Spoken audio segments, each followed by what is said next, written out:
Jean-Christophe Moreau, responsable de projet à l'Institut de l'élevage au service fourrage et conduite des troupeaux allaitants.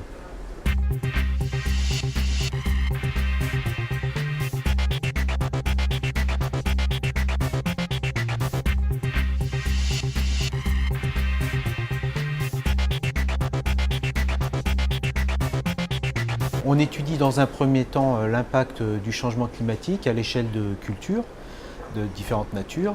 Et puis dans un deuxième temps, il faut bien sûr porter la réflexion au niveau d'un système donc, qui assemble plusieurs cultures, des animaux, des besoins des animaux qui doivent être en correspondance et réciproquement, je dirais, avec la production fourragère. Dans un premier temps, les études à l'échelle des cultures et donc aussi à l'échelle du système, montrent qu'on peut avoir un certain bénéfice au changement climatique dans certaines zones, notamment les zones du nord et de l'est.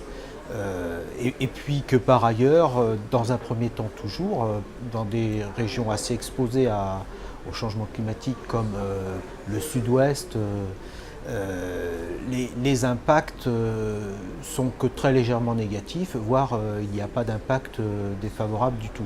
Globalement, ça se passe quand même moins bien dans le futur lointain que dans le futur proche. Et ça, je pense que c'est quelque chose d'assez délicat à faire comprendre à nos responsables professionnels notamment. C'est le fait que ça se passe bien dans un premier temps risque d'endormir un petit peu par rapport aux efforts qui seraient nécessaires.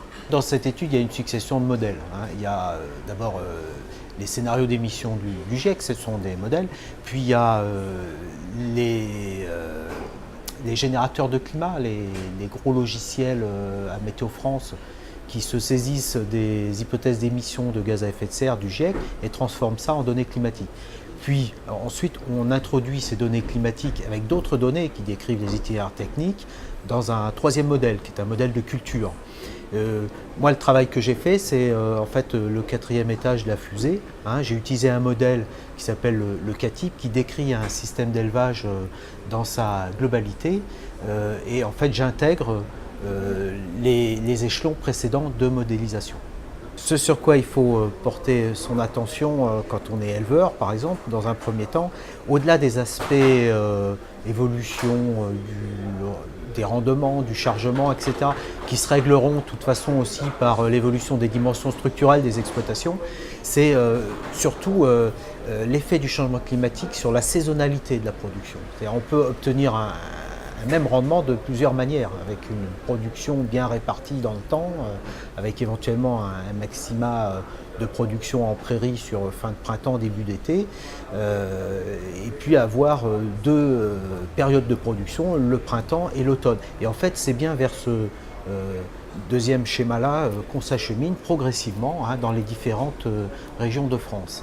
Cet aspect-là va changer beaucoup de choses dans la conduite des élevages et la configuration des systèmes fourragers, puisqu'il faudra rentrer les animaux deux fois pour les affourager, une fois à l'été, une fois en hiver, sachant qu'on sait très bien faire des bâtiments pour hiverner les animaux, mais sans doute beaucoup moins pour les alimenter, les rentrer l'été.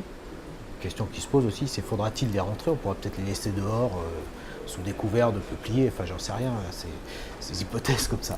Derrière, il faut imaginer que c'est plus de travail, que ça peut générer davantage de charges de structure, mécanisation pour la distribution du fourrage, l'épandage des déjections qu'on a forcément quand on a une période de stabulation, et ce dans un contexte où il faudrait quand même plutôt viser à la réduction des charges. Quand on se projette dans le futur lointain, on ne sait pas trop quel genre d'animaux on aura. Enfin, on sait que l'augmentation du potentiel génétique pour les animaux laitiers, c'est de l'ordre de 120 kg par an, je crois. Donc assurément, on n'aura pas du tout les mêmes animaux à la fin du siècle que maintenant. Donc ça, c'est quand même une immense inconnue. Mais on sait déjà par l'observation, par exemple, de la situation de 2003, que quand on a une période de canicule longue, et ce genre d'événement, on l'aura beaucoup plus souvent à la fin du siècle, dans ces épisodes-là, on assiste à une augmentation de la morbidité, a des problèmes de reproduction également. Et ça, c'est un élément important, hein, qui va beaucoup perturber la conduite des troupeaux et que nous, on n'a pas modélisé là, dans notre prospective, tout simplement parce que pour l'instant, on ne sait pas trop le faire. On a bien constaté qu'en 2003, sous l'effet, le double effet en fait, hein, d'un fort déficit hydrique et de très fortes températures, sur une durée longue, on a pu assister à une forte dégradation des prairies, ce qui se traduit en fait par une baisse du nombre de pieds ou tales d'herbe. Et donc, bien qu'il ait plu assez abondamment et assez tôt dans certaines zones à l'automne, la végétation n'est pas repartie comme on l'aurait aimé. La bonne nouvelle, c'est que par exemple une plante qu'on sait avoir déjà de bonnes dispositions par rapport à la sécheresse, c'est la luzerne. C'est une plante qui, dans le futur proche, pourrait voir en fait son rendement augmenter de 10, 15, 20% selon les zones, avec souvent la possibilité de faire une fauche de plus. Et garderait même un assez bon potentiel jusqu'à la fin du siècle.